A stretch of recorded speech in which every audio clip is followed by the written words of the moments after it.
За арифметик хөрөөсийн эхний гишүүн нь 6 гэж өгсөн бол ба 393 дахь гишүүн нь 234 гэж өгсөн бол бүх хөрөөсийн ялгуур нь хэд байх вэ гэж. За арифметик хөрөөсийн хувьд бол ерөнхий гишүүнийхний томьёо нь n нь a1 дээр нэмэх нь n-ээс 1-ийг үржих нь d гэсэн ийм томьёогоор олддог. За эндээс a1-ийг нээш нь оруулаад хасчих юм бол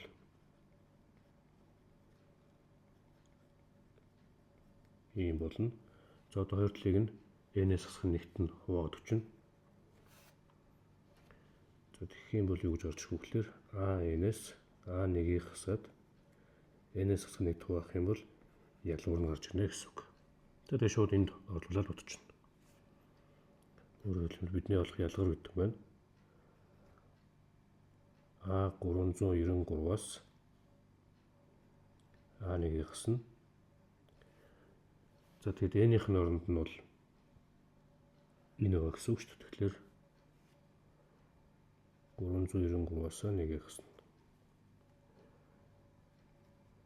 За энэ бол өгдсөн байгаа 234. A1 нь бас өгдсөн байгаа 6. За тоталтай бол 392 болно. За энэ бол 228 болох юм байна. 392.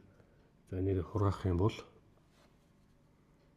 дээрээ 57 доороо 98 болно.